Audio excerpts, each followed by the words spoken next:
Well, let's be honest, guys. I think the biggest worry going towards the end of the season now is what the effect the injuries are having. I mean, yesterday's press conference was, I think, we could all sort of say a little bit depressing from the aspect of injuries. You know, the fact that Sima and Matondo, we might see them before the end of the season. Danilo and Cortez are done for the season, despite those hints from Danilo during the week that he could be returning.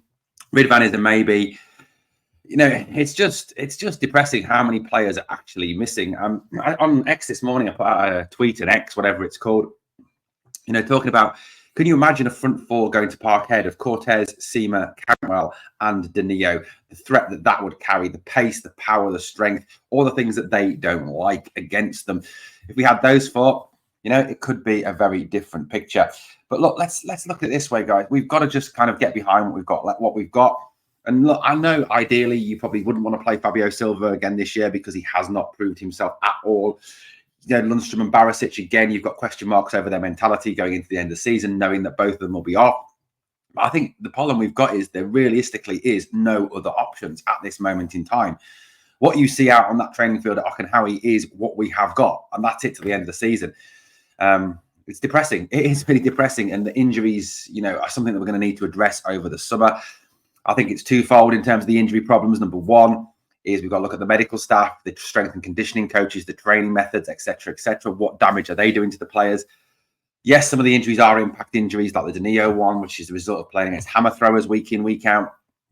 But also, I think you've got to look at the players as well, their injury history. If they're players who have got a bad injury history, why are we purchasing them? It is an all-round evaluation that the recruitment team have to do over the summer when bringing in new players.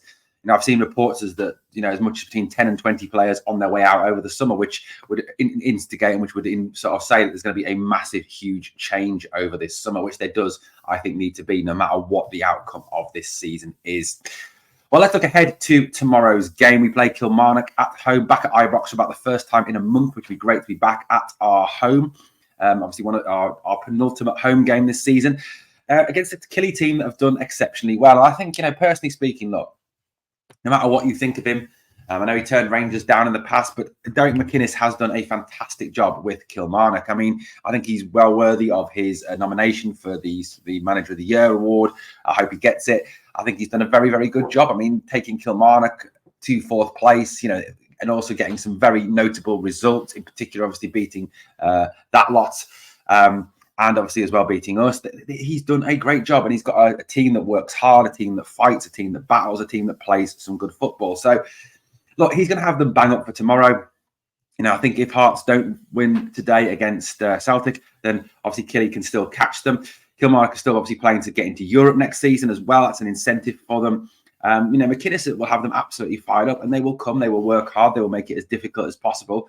And I know that last time we played them at home, we did beat them, but it was not an easy game. I mean, looking across the results from this season against Killie in the Premiership, it looks like this, guys. So the first game of the season, obviously, is the one we all want to forget. The very first game of the season where we lost 1-0 to them at Rugby Park in what was an absolutely depressingly horrible Michael Beale performance. Then it was a 3-1 at home. That was the one I'm talking about. Yes, it was a 3-1. Yes, it was a victory. But realistically, I think it wasn't as easy as that scoreline may make it look.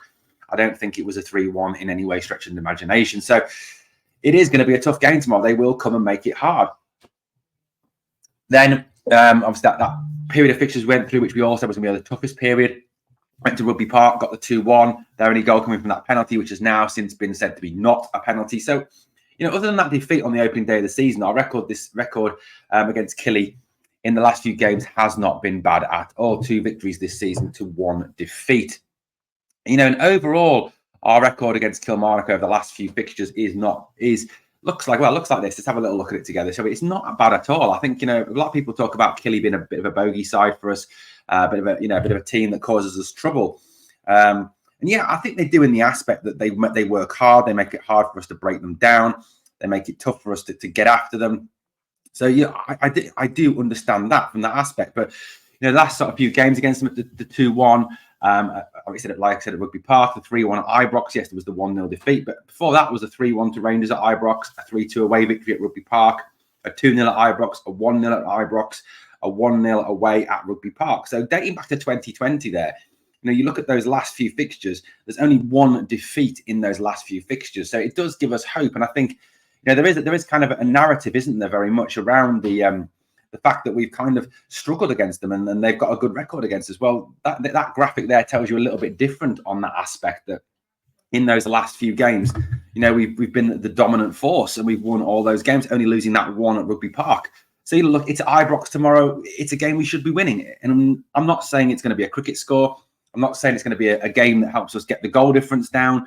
That's not the way it works. That's not how games against Kilmarock work. They're a tough, hard-working team, and they will be hard-working tomorrow.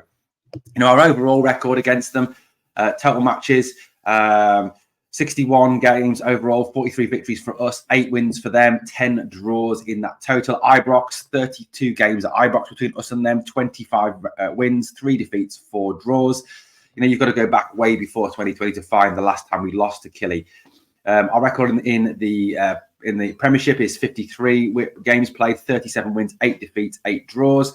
We've never actually lost them in a cup competition. So we've got, our record against them is not bad yet, even though there is this concept that we do struggle against them. I think we do struggle to break them down, don't get me wrong, but I do think it's a game that we realistically do need to be winning, even with all the injury issues we do have going into that game. And I'm going to talk a little bit about the team I would pick, why we kind of got to pick that team, because there realistically is no other options as regards players. And we'll talk about other options there could be shortly. So let's have a look. Killie have used 2 different formations in there, I've noticed, in their last couple of games. The game pre-split that they won, that was against St Johnstone, they went 3-5-2. The game against Hearts, which was a 0-0, they went 4-4-2. So it'll be interesting to see what formation Derek McInnes uses tomorrow.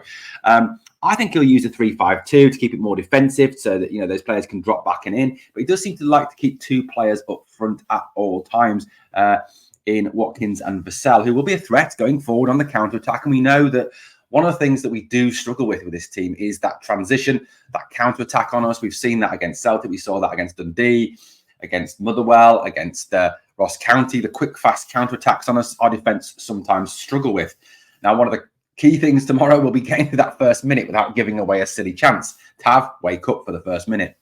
So, against Killie, they lined up with a 4-4-2. Will Dennis is a very highly rated goalkeeper on loan, I think, from Bournemouth, a good keeper.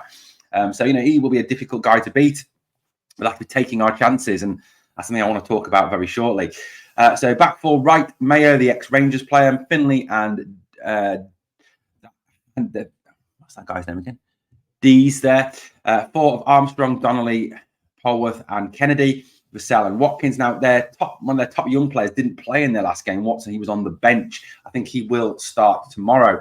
David Watson, certainly someone we should be looking at, a very good young creative talent who can play in midfield, who can play out wide, quality player. He did play in that game pre-split where they played 3-5-2, as you can see there. I do think they'll probably go 3-5-2 tomorrow, because it will give them a more defensive set against us. Given the fact that, Rangers will have the vast majority of the ball tomorrow, I do think that will be a game. Whereas I think that 4-4-2, they really felt they could get at Hearts, they could have a go, they could try and win that game. I think when they come up against the Old Firm, they do feel that it's more important to defend, to be solid, and then to counter-attack quickly, which the 3-5-2 allows them to do. But, Watson is a good young player. Armstrong is a good player. There's a few good players on that team. I think Watson, like I said, is certainly someone we should be looking at this summer. I think, the snobbery over buying Scottish players needs to end for me.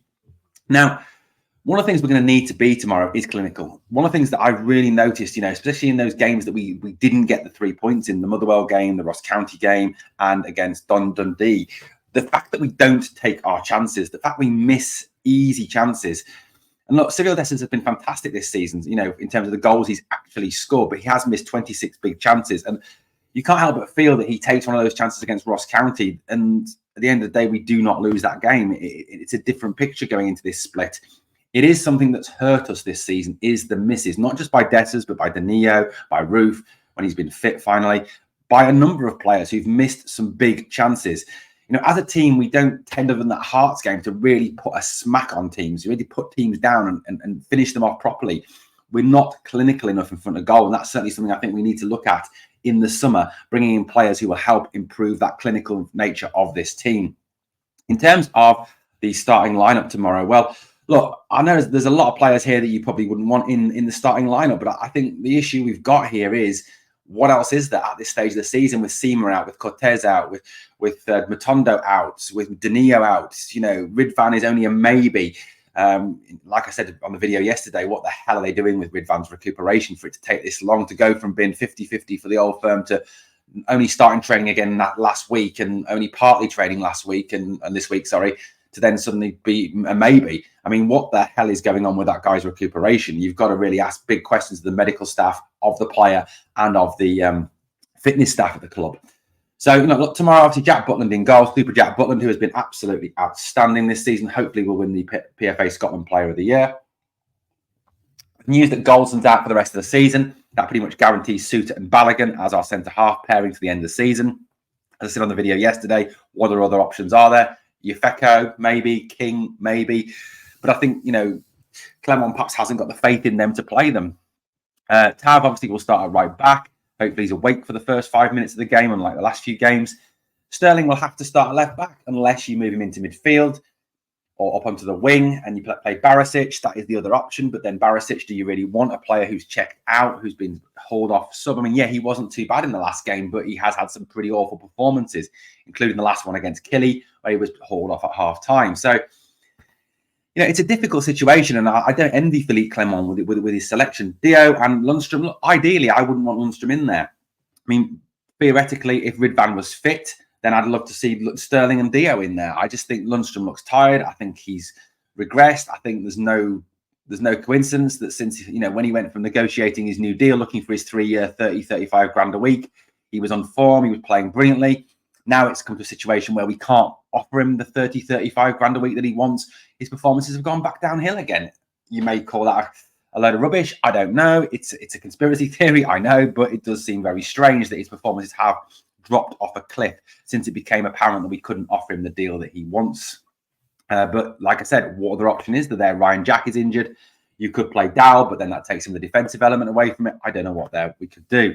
Dio has to play for me. Dio is a class act. I mean, the way he receives the ball, the way he makes space, he'll take it in tight spaces. He'll work it away from the back four. He'll go through the lines with his passing.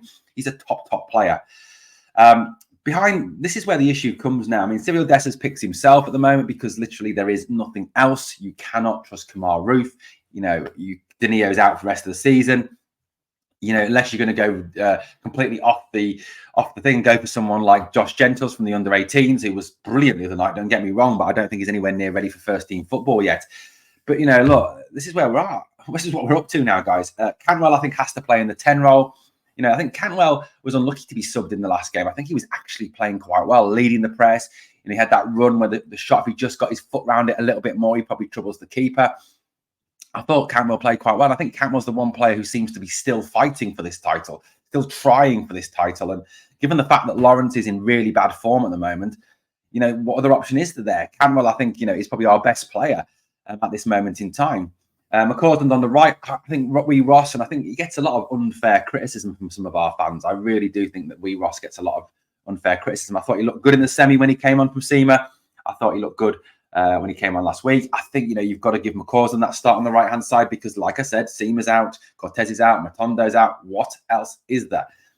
Fabio Silva, look, ideally, I wouldn't want to play Silva. I think he'll be a liability at Parkhead next week. Of course I do, but the situation is this. What other option is there? Matondo's not there. Seema's not there. Cortez is not there. Yes, you can move Sterling up there, but then do you risk Barisic if Ridvan's not fit? Do you want to see Barisic at Celtic Park? I don't, given the past disasters he's had there. So it's a really difficult choice for him. Absolutely. Clement is really up against a rock and a hard place. I really do think he is in a very tricky situation going into tomorrow's game and then obviously in a week's time to the Celtic game. But there needs to be a focus. Hopefully the team are very focused on tomorrow, on the game against Killie, not looking ahead to that Parkhead game, because drop any points tomorrow and it makes that game next week utterly irrelevant. We do need to win 5 games and hope the goal difference turns around or they slip up. Come on, Hart. Guys, what's your predictions for tomorrow? Let me know in the scores down below. I'm going to go for a 2-0 Rangers victory. Todd Cantwell to score the first goal. Let me know what your predictions are down below. Thanks for watching Glasgow Rangers Nation, guys. As always, if you can sub to the channel and help the channel to keep on growing, that would be utterly phenomenal. And as always, 2 things I always ask on the way out. 1, smash the like. And 2, always remember, please never forget, we are the people.